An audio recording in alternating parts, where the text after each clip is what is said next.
Uraume is one of the most mysterious characters in the Jujutsu Kaisen verse, and now that the Hikari versus Uraume battle is going crazy on Twitter, questions about the origin of this character have respawned all over the internet. From what we know about Uraume is the only character that is allowed to stand next to Sukuna. The trust that Sukuna has for Uraume is unmatched. Sukuna also keeps Uraume around because Uraume is the Gordon Ramsay of the Jujutsu Kaisen verse when it comes to cooking humans. Apparently, cooking humans is really hard, and you know Sukuna likes his humans medium rare with extra seasoning. Why Sukuna was so happy to see Uraume in the Shibuya incident arc. The face Sukuna made was priceless. Currently, there's a lot of speculation about Uraume's gender because Gege hasn't confirmed anything yet. Some people believe Uraume is a male character because Uraume's voice actor is a male, but that doesn't really mean anything. Some people go with they, them, because her gender hasn't been revealed. It's really hard to put your finger on it because Uraume doesn't consider to be a human anymore, which was explained in the most recent chapter. In chapter 245, Uraume explains to Hikari that the modern day sorcerer's weakness is that they fear loneliness. But since Hikari doesn't have that weakness, Uraume stated that she will treat Hikari like he's a monster and go all out. This means Uraume aligns herself with being a monster, which makes sense because Uraume is Sukuna's personal chef for cooking women and children because Sukuna said that's what he loves to eat. So after a while, your humanity is just going to be gone. But to me, I consider Uraume to be a female only because she represents a yukai that's very popular in pop culture. The Ice Maiden herself, the Yuki Onna. The Yuki Onna comes from Japanese folklore, and you see her popping up in popular series like Pokemon and in the horror movie genre.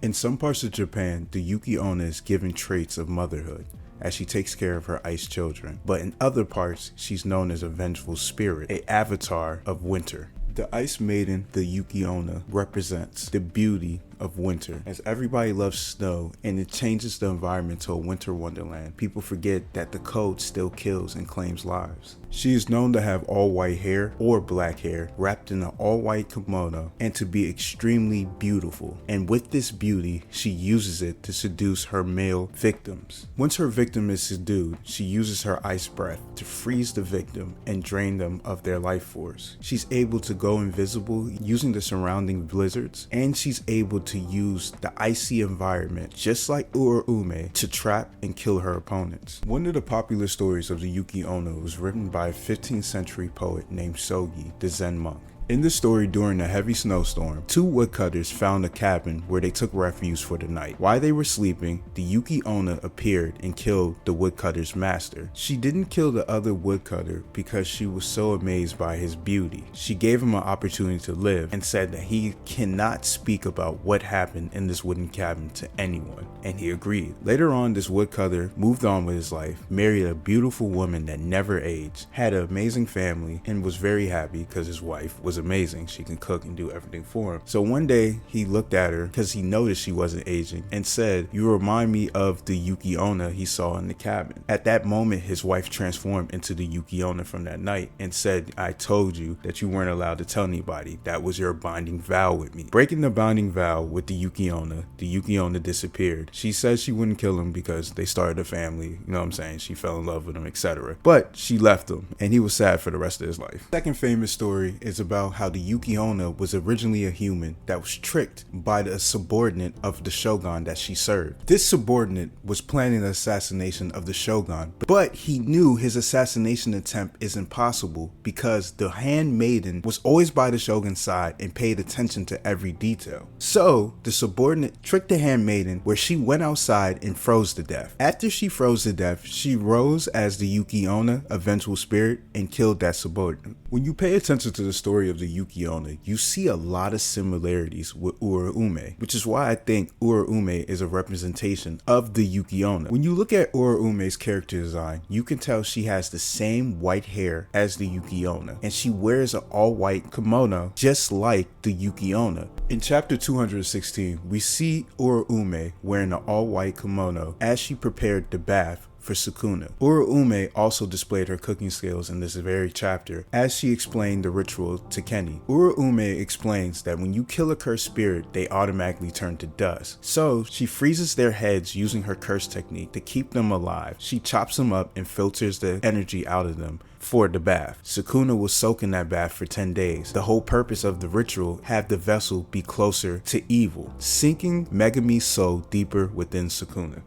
Outside of her amazing looks, Uraume's skill set and abilities all match the Yuki Oni. She's able to freeze her opponents and shatter their bones like she did to Hikari in chapter 245.